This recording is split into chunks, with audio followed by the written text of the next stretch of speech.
Hello Aries, Sun, Moon, Rising, and Venus signs. Kamusta kayo? Sana po nasa mabuti kayong kalagayan.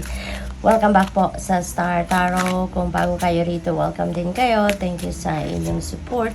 I truly appreciate it. God bless you all po. Aries, maraming salamat po sa mga well wishes ninyo at saka sa mga nag-pray po para sa akin. Maraming salamat. Nagpapagaling na po, nag-i-improve na ang ang ubot sipon.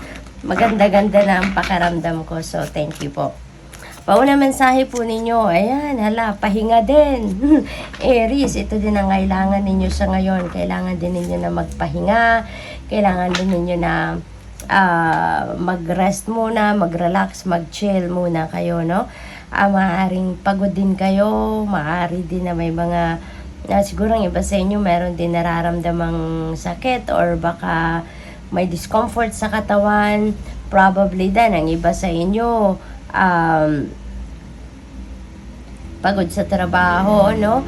Hindi lang yung physical kundi pati na din yung mental and emotional aspects ninyo. Maaaring drained na din, ano? Kaya kailangan ninyo na mag-rejuvenate muna kayo, mag-recuperate at makapag-recharge na, okay? What else? We have Hermit energy. So, solitude, no? Solitude.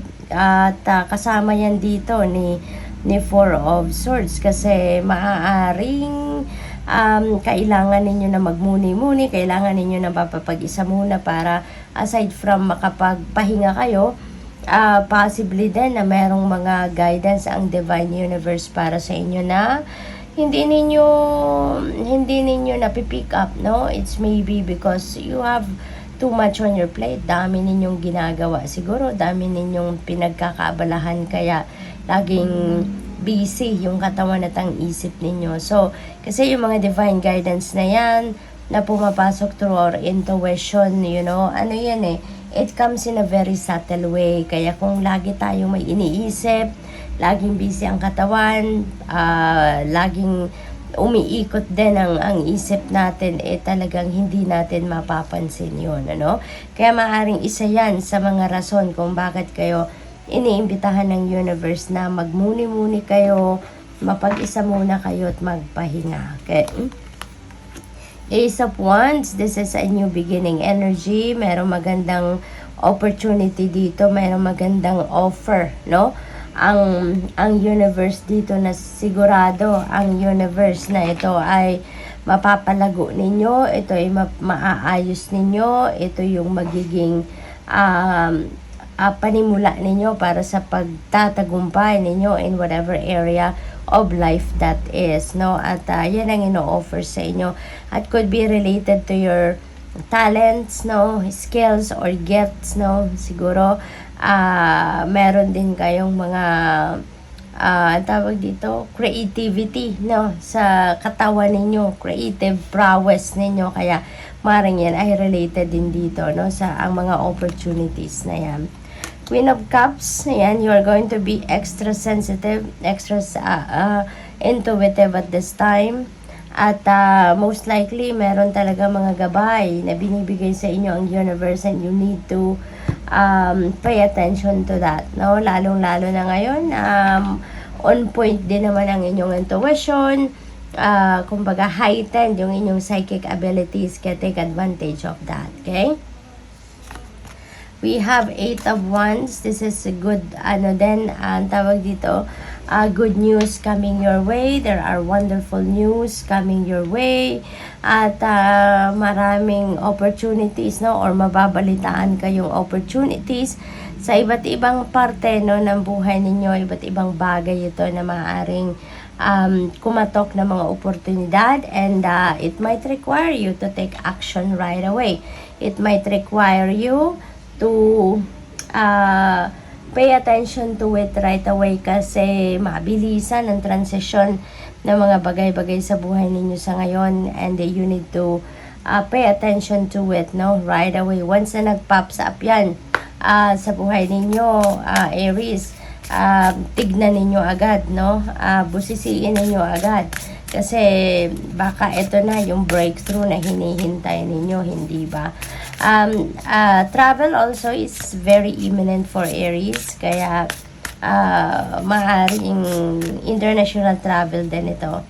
What else? We have finding. Ayan. So, feeling ko, ang iba sa inyo dito, yung hinahanap ninyo dito ay inyong sarili. Kaya tuwang-tuwa kayo na mahahanap nyo na yan. And that is going to create a change sa buhay ninyo. Kasi parang you will finally going to find yourself. No? So, siguro sa dami ninyong ginawa, sa dami ninyong pinagkabisihan lately, no? Parang siguro nagkaroon na kayo ng pakiramdam na may disconnect na sa sarili ninyo, ano?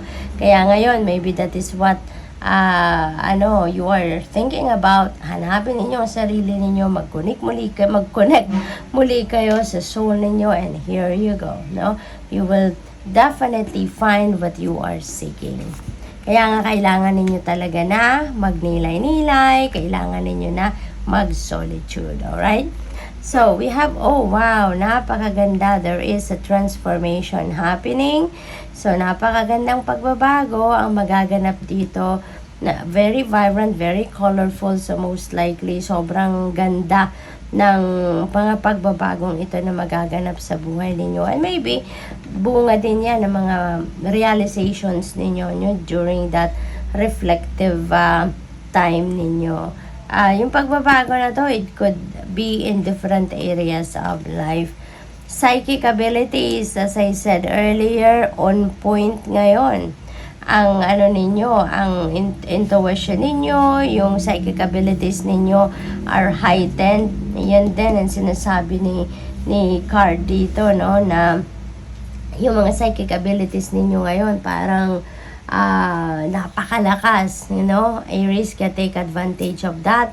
Makiramdam kayo, maaari din na may mga vision na pinapadala sa inyo ang universe, at maaaring makita ninyo dyan kung ano ang dapat ninyong susunod na gagawin or ano yung mangyayari, diba? Maaaring may mga ganon.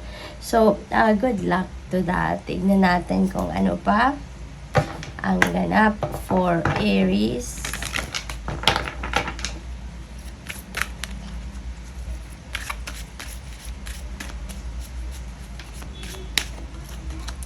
We have abundance, beautiful abundance. And that could be abundance of the universe. That could be anything. It could be abundance of money, abundance of love, abundance of energy. It could be abundance of anything, no? Sa buhay na pwedeng ibigay sa inyo ng universe sa ngayon.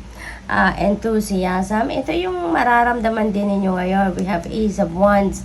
You're going to be optimistic, enthusiastic, at saka magana, may ano kayo ngayon, kumbaga, may extrang fire, no, sa dibdib ninyo, and you are really going to go for whatever you want, no? What else? We have a reflection, yung Four of Swords, at saka yung Hermit energy na yan. Kino-confirm nito, no, ng reflection card na to, na that is what you really need to do right now.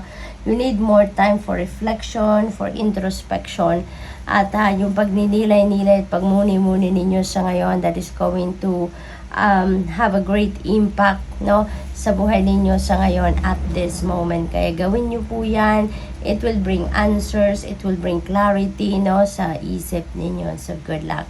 Thank you for watching. Love and light. Namaste.